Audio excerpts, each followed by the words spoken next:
Sir నమస్కారం sir. నమస్తే అండి. సార్ హీరో 'నాని' గారి అప్‌కమింగ్ ఫిల్మ్ 'ది ప్యారడైజ్' సంబంధించి రీసెంట్‌గా గ్లింప్స్ అయితే రిలీజ్ చేస్తారు. అయితే మేజర్‌గా సార్ ఈ 'ప్యారడైజ్' అనే టైటిల్ పెట్టడం వెనుకున్న రీజన్ ఏంటి?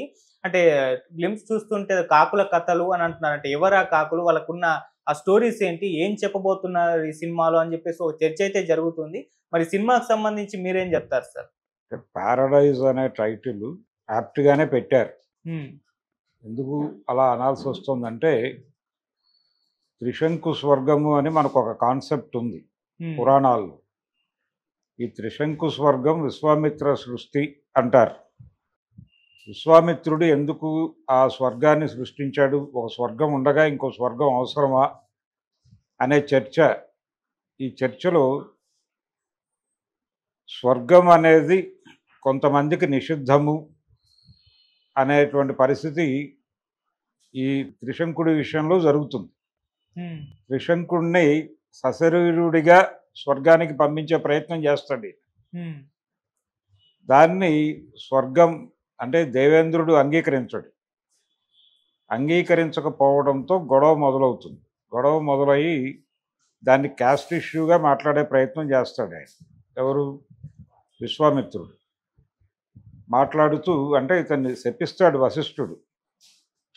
నువ్వు చాండాల జన్మెత్తు గాక అని శపిస్తాడు. ఆ శపించినప్పుడు ఈయన శపించడానికి చాండాల జన్మే దొరికినదటయ్యా అని మొదలుపెట్టి రకరకాలుగా వశిష్ఠుడి మీద విమర్శ చేస్తాడు. అందులో భాగంగా మాదిగ కన్య అరుంధతిని మగువని చేసుకున్నది సమాజానికి మసిపూయటానికేనటయ్యా అంటాడు. అలాగే సంస్కర్తని అనిపించుకోవటానికేనటయ్యా అంటాడు.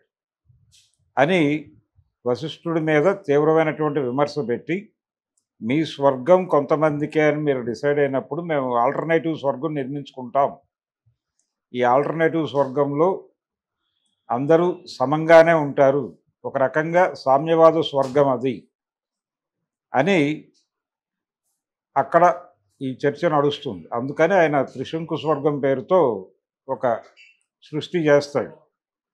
తన తపో మహిమ, తన తప్పు బలం అంతా అలా వినియోగించేస్తాడు ఆయన. ఎప్పుడైతే ఈ తపో బలం అంతా వినియోగించేశాడో ఆయన ఒక నిస్తేజుడైపోతాడు. ఆ తర్వాత ఆయన తిరిగి ఈ తపో సంపదని తిరిగి సంపాదించుకోవటానికి మళ్ళీ తపస్సు కూర్చోవటం, అలా ఆ తపస్సు భంగం చేయటానికి దేవేంద్రుడు మేనకని పంపించటం అలా నడుస్తుంది ఆ కథ.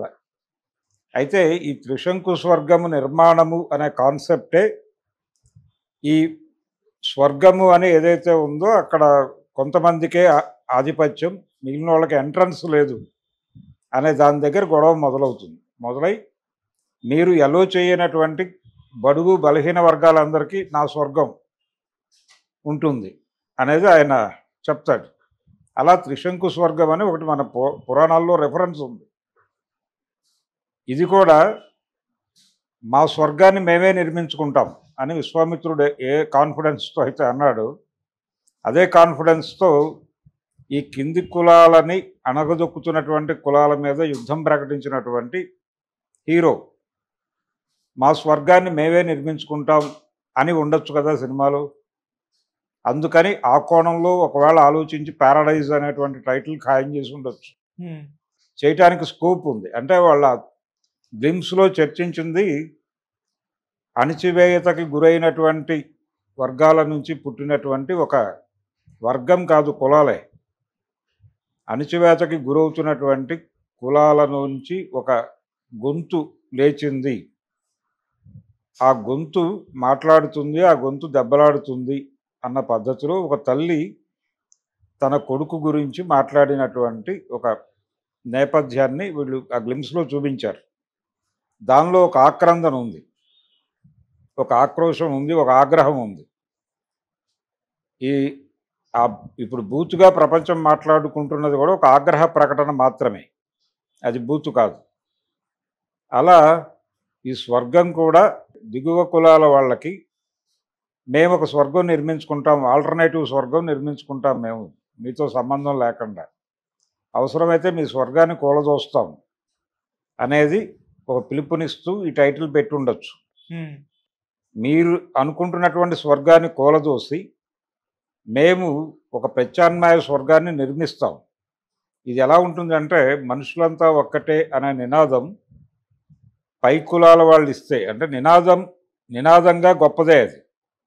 కానీ ఆ నినాదం ఇచ్చిన వ్యక్తి కులమేమిటి అనే దాన్ని బట్టి అది ఏం చేస్తుంది అనేది ఆలోచించాలి. మనుషులంతా ఒక్కటే అనే నినాదం ఒక పై కులాల వాళ్ళు అంటే, లేదు ఒక రెడ్డి లేకపోతే ఒక కమ్మ ఒక బ్రాహ్మణ మరొకళ్ళు అంటే వాళ్ళు కింది కులాలని టార్గెట్ చేశారు, వాళ్ళని దోపిడీ చేసుకోవడానికి ఏదో స్కీమ్ వేశారు అనేది అర్థం. అలా అర్థం చేసుకోవాలి. అదే నినాదం ఒక రెల్లి లేకపోతే అంతకంటే దిగువ కులాల నుంచి ఎవరైనా మనుషులంతా ఒక్కటే అంటే ఈ నిచ్చెన మెట్ల వ్యవస్థను పగలగొట్టి అందరినీ సమానం చేయబోతున్నారు, అందుకు యుద్ధం ప్రకటించారు అని అర్థం. అలా అర్థం చేసుకోవాలి. ఏ నినాదంగా గొప్పదా కాదా అనేది కాదు చర్చ. ఆ నినాదం ఇచ్చిన వాడు ఎవడు, వాడి నేపథ్యం ఏమిటి అనేది చూస్తే తప్ప ఆ నినాదం ఎలా పనిచేస్తుందో అర్థం కాదు.